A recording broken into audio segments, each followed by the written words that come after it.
Halo teman-teman, selamat datang di channel ini.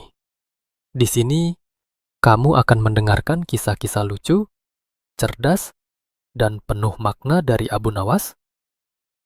Sebelum kita mulai petualangan Abu Nawas hari ini, jangan lupa tekan tombol like dan subscribe ya, supaya kamu nggak ketinggalan kisah menarik berikutnya. Sekarang, yuk kita mulai ceritanya.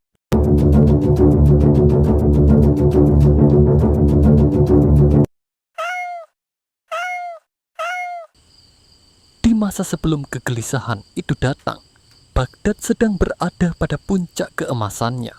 Kota itu adalah tempat berkumpulnya para ilmuwan, penyair, ahli fikih, dan pedagang dari berbagai negeri.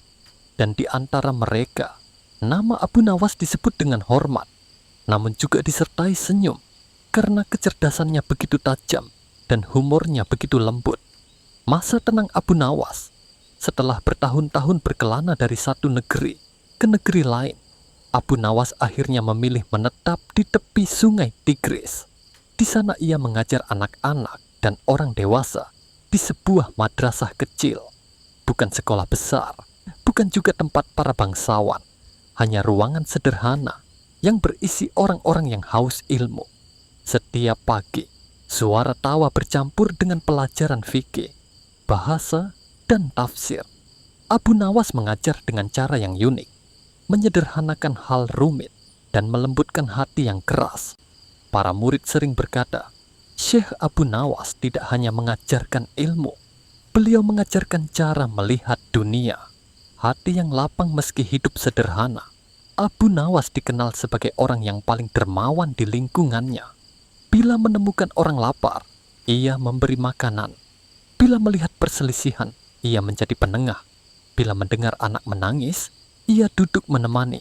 Ia jarang memikirkan dirinya sendiri. Orang-orang Baghdad berkata, di balik humornya, Abu Nawas memiliki hati yang sangat dalam. Namun, kedalaman itulah yang kelak membuat hatinya mudah menangkap isyarat dari kejauhan. Pertanda halus yang belum disadari. Pada masa itu, belum ada mimpi aneh. Belum ada cahaya di laut. Belum ada musafir membawa kabar dari timur.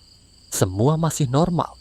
Tetapi jika seseorang memperhatikan baik-baik, ada satu hal berbeda. Setiap kali Abu Nawas selesai mengajar, ia suka memandang ke arah timur, ke cakrawala jauh yang tak pernah ia kunjungi. Tidak lama, hanya beberapa detik, seakan ada sesuatu di sana, jauh yang membisikkan masa depan. Ia sendiri tidak pernah memikirkannya. Benih sebuah perjalanan. Di pasar Baghdad, ia sering berbicara dengan para pedagang rempah dari timur. Mereka bercerita tentang pulau-pulau hijau, bahasa yang lembut, dan masyarakat yang berpegang pada adat kuat. Abu Nawas mendengar, tersenyum, lalu kembali mengajar. Tanpa ia sadari, kisah-kisah itu menjadi benih halus di dalam hatinya. Benih yang kelak akan tumbuh menjadi panggilan besar, panggilan yang mengantarnya ke Nusantara. Malam terakhir, sebelum takdir bergerak, pada suatu malam yang sangat tenang, ketika angin hampir tidak terasa, Abu Nawas duduk di depan rumahnya. Ia menulis syair tentang perjalanan manusia.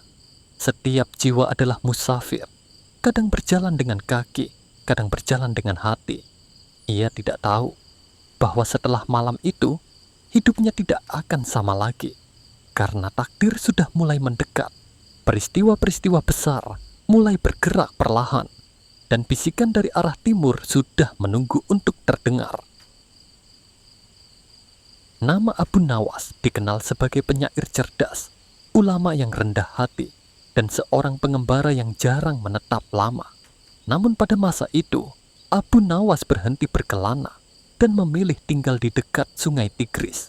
Ia mengajar di sebuah madrasah kecil, menuntun orang-orang dengan ilmu dan humor lembut yang menjadi ciri khasnya. Hari-hari berlalu, tapi sesuatu dalam dirinya mulai berubah. Gelisah yang tak biasa. Pada suatu malam, Abu Nawas bermimpi.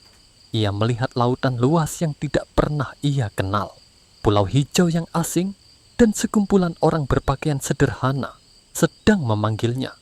Dalam mimpi itu, Seorang lelaki berwajah teduh berkata, "Datanglah, ada umat yang memerlukanmu."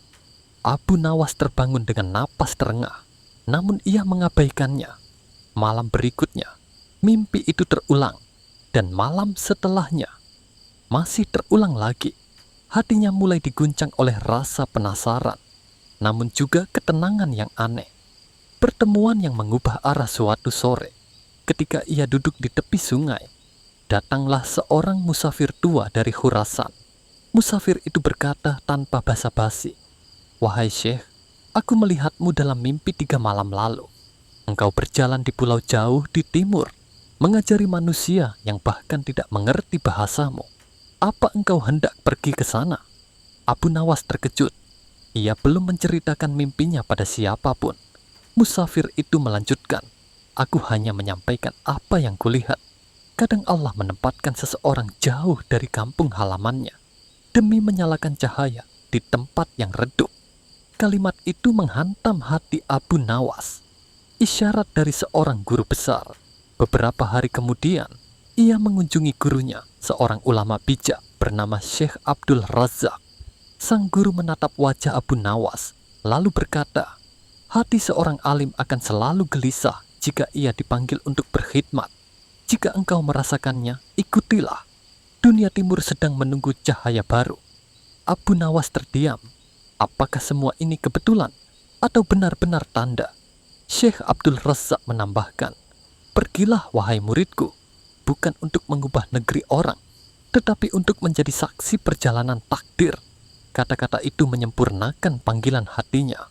Hari perpisahan, pada malam menjelang kepulangan, Abu Nawas duduk di balkon kecil rumahnya. Ia memandangi bintang-bintang, lalu berkata perlahan, "Ya Allah, jika ada tugas untukku di tempat yang jauh itu, mudahkanlah langkahku. Jika tidak, kembalikanlah aku dengan selamat." Angin malam terasa lebih hangat. Rasanya seperti jawaban halus dari langit.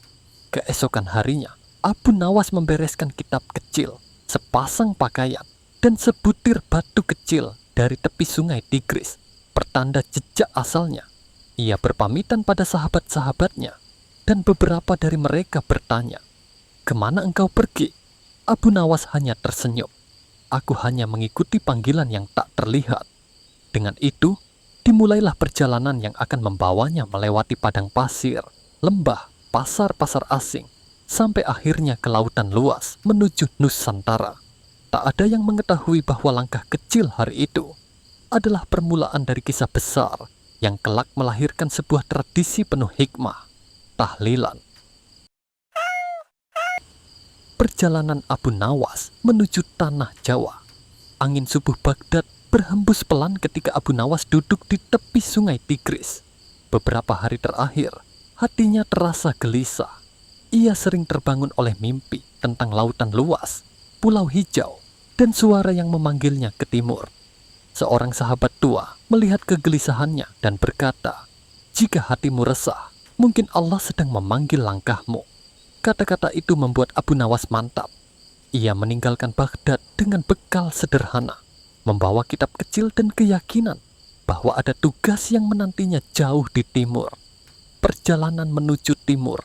Dalam perjalanan panjang, melalui gurun dan lembah, ia mendengar cerita tentang negeri yang jauh, Jawa. Negeri dengan masyarakat halus, adat kuat, dan hati yang lembut, namun masih mencari cahaya ilmu. Perjalanan laut pun dimulai. Di atas kapal, Abu Nawas sering duduk menatap bintang. Seorang pelaut bertanya, "Syekh, apa yang kau cari?" Abu Nawas tersenyum. "Aku mencari manusia untuk belajar dan mengajarkan kebaikan." Pertanda di tengah laut suatu malam, kapal berhenti tanpa alasan. Dari permukaan laut muncul cahaya putih lembut. Para pelaut takut, tapi Abu Nawas merasa itu petunjuk. "Mungkin inilah arah yang harus kutuju," katanya. Keesokan paginya angin bergerak kembali, membawa kapal mendekati pantai hijau yang luas. Itulah tanah Jawa. Jejak pertama di Nusantara. Begitu menjejak pasir Nusantara, Abu Nawas merasakan ketenangan asing. Ia melihat desa pesisir yang damai, namun di kejauhan tampak sekelompok warga berkumpul dengan wajah murung. Seorang pemuda menghampirinya. "Orang tua kami meninggal. Kami ingin mendoakan, tapi belum tahu caranya." Abu Nawas tersenyum lembut. "Jika kalian ingin berdoa, mari kita berdoa bersama. Itulah langkah pertama. Sebelum ia mengenalkan tahlil, sebelum bertemu para ulama Jawa, dan jauh sebelum bertemu Wali Songo, yang kelak membuka jalan bagi tradisi tahlilan di Nusantara, takdir sedang menuntunnya pada misi besar.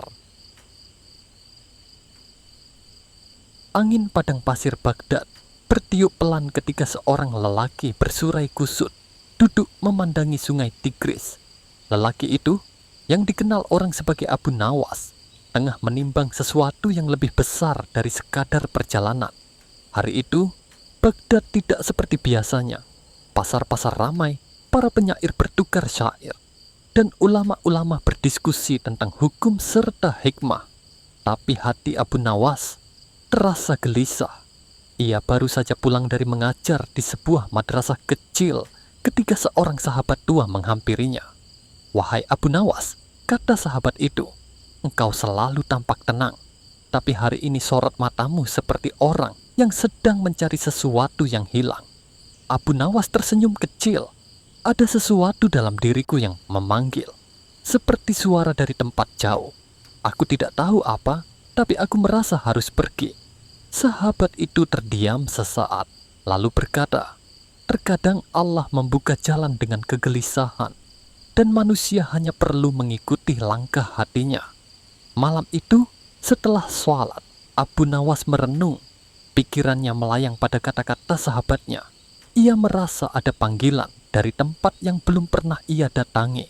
Tanah jauh di timur yang pernah ia dengar ceritanya dari para pedagang. Sebuah negeri yang disebut Jawa. Negeri yang masyarakatnya ramah, budayanya halus, tapi juga penuh tantangan dalam menerima ajaran baru. Beberapa hari kemudian, Abu Nawas memantapkan langkah. Ia meninggalkan Baghdad tanpa banyak bekal, hanya membawa kitab kecil, pakaian sederhana, dan tekad. Perjalanan laut yang tak biasa, perjalanan menuju timur, membawanya melewati negeri-negeri asing, gurun, lembah, dan akhirnya lautan luas. Di atas kapal kayu yang sederhana, ia berlayar bersama para pelaut dan pedagang rempah. Malam-malam di tengah laut, Abu Nawas sering duduk di geladak, memandang langit yang ditembus bintang. Seorang pelaut tua penasaran dan bertanya, "Syekh, apa yang kau cari di negeri jauh itu? Barang dagangan, harta, atau pangkat?" Abu Nawas menjawab lembut, "Aku mencari manusia, bukan untuk mengubah mereka, tapi untuk belajar dari mereka." Pelaut itu terkekeh. "Orang sepertimu seharusnya mengajar, bukan belajar." "Justru," kata Abu Nawas, "yang mengajar harus banyak belajar." Pertanda aneh di tengah laut. Pada suatu malam, angin laut mendadak berhenti. Kapal terhenti seperti tertahan oleh sesuatu yang tak terlihat. Para pelaut mulai cemas. Tetapi Abu Nawas berdiri di tepi kapal, memandangi cahaya lembut yang memantul di permukaan air. Cahaya itu muncul sebentar, kilau putih kebiruan yang menenangkan, seperti tanda. Seorang pelaut berbisik, "Itu petunjuk arah, biasanya mengarah ke pulau-pulau yang belum banyak dijelajahi." Abu Nawas mengangguk perlahan. "Aku merasa, aku memang harus ke sana." Keesokan paginya, angin kembali bertiup, membawa kapal itu mendekati garis pantai yang penuh pepohonan hijau, tanah Jawa. Sesampainya di pesisir, Abu Nawas melangkah ke daratan dengan perasaan yang sulit digambarkan. Udara lebih lembab, bau laut bercampur tanah basah. Desa-desa terlihat damai, tapi ada sesuatu yang membuat hatinya tertarik, seolah ia datang untuk alasan besar yang belum ia ketahui. Pertemuan takdir yang pertama. Di desa pesisir itu, ia melihat masyarakat yang sopan, tetapi tampak kebingungan dalam urusan keagamaan. Adat masih bercampur dengan kepercayaan lama, dan ketika ada warga meninggal, mereka hanya berkumpul tanpa tahu harus berbuat apa. Ada kesedihan, tapi tidak ada yang memimpin doa. Ada duka, tapi mereka tak tahu cara menenangkannya. Saat itulah seorang pemuda melihat Abu Nawas dan berkata, "Orang asing, tapi wajahmu menenangkan. Bisakah engkau membantu kami?" Seseorang baru saja meninggal. Abu Nawas tidak menjawab dengan kata-kata. Ia hanya tersenyum pelan dan mengikuti mereka. Itulah langkah pertama. Sebelum ia mengajarkan doa, sebelum ia bertemu Wali Songo, dan jauh sebelum tahlilan menjadi tradisi, itu bukan awal sebuah aturan. Itu adalah awal dari kasih sayang. Pada suatu masa yang jauh sebelum tahlilan menjadi tradisi umat di Nusantara, langit pesisir Jawa dilumuri warna jingga keemasan. Angin laut menyapu lembut pepohonan kelapa. Di sebuah kampung sederhana, penduduk tengah berduka. Seorang tetua kampung wafat setelah lama sakit. Sebagian warga berkumpul, tapi bingung harus melakukan apa. Mereka saling menatap, mencari cara untuk menghormati almarhum. Namun belum ada tradisi khusus seperti masa kini. Malam itu, di tengah kebingungan itu, datanglah seorang tamu yang baru pertama kali menginjakkan kaki di tanah Jawa. Abu Nawas. Ia baru kembali dari pengembaraan panjang, dan angin takdir membawanya ke kampung itu. Penduduk langsung mengenalinya sebagai sosok alim dari negeri jauh. Penuh senyum, penuh hikmah, dan selalu punya cara lembut dalam mengajarkan kebaikan. Salah satu warga menghampirinya dengan wajah cemas. "Syekh, kami ingin mendoakan almarhum, tapi kami belum tahu cara yang benar. Kami hanya ingin mengirim doa." Abu Nawas tersenyum lembut. Setiap doa, selama dari hati, akan sampai kepada yang membutuhkan. Tapi ada cara indah agar kalian bisa bersama-sama menguatkan keluarga yang ditinggalkan. Warga mengangguk, tetapi masih bingung. Abu Nawas melihat keadaan kampung. Anak-anak menunduk sedih. Para ibu sibuk menyiapkan makanan sederhana. Para lelaki duduk melingkar tanpa arah. Lalu ia berkata, "Kumpulkan warga, biar kita duduk bersama. Kita sebut nama Allah, kita kirimkan doa, dan kita kuatkan hati yang sedang berduka." Warga pun mengikuti. Malam itu, untuk pertama kalinya, suara kalimat tahlil terdengar serempak dari lisan orang-orang kampung itu. Meski belum teratur dan belum menjadi tradisi seperti saat ini, namun kisahnya belum selesai. Keesokan harinya, Abu Nawas berjalan ke sebuah pesantren tua di kaki perbukitan. Di sanalah ia bertemu dengan seseorang yang kelak menjadi kunci perjalanan spiritual Nusantara. Salah satu Wali Songo. Sosok itu duduk dengan wajah teduh, janggut putih tipis, dan mata yang menenangkan bagaikan embun subuh. Abu Nawas memberi salam, dan sang wali menyambutnya dengan hangat, seakan sudah mengenalnya. Setelah berbincang panjang tentang dakwah, akhlak, dan adat Jawa, sang wali bertanya, "Aku dengar engkau semalam mengajarkan warga untuk berkumpul membaca tahlil bersama." Abu Nawas tersenyum merendah. "Aku hanya ingin mereka saling menguatkan. Mereka sedang berduka, dan kalimat Allah selalu menenangkan." Sang wali mengangguk penuh haru. "Itu sangat indah. Di Jawa kami masih mencari cara agar warga mudah memahami nilai doa dan kebersamaan. Apa yang engkau lakukan itu sederhana, tapi benar-benar menyatukan." Ia berdiri, berjalan pelan ke arah jendela yang diterpa cahaya pagi. Kebiasaan itu bisa menjadi jalan baik untuk umat. Doa bersama, sedekah, duduk melingkar, saling mendoakan. Itu budaya yang sejalan dengan syariat. Abu Nawas terdiam sejenak, merasa ada sesuatu yang lebih besar dari sekadar peristiwa semalam. "Apa engkau berniat menjadikannya tradisi?" tanya Abu Nawas lembut. Sang wali tersenyum. "Bukan aku yang menjadikannya tradisi.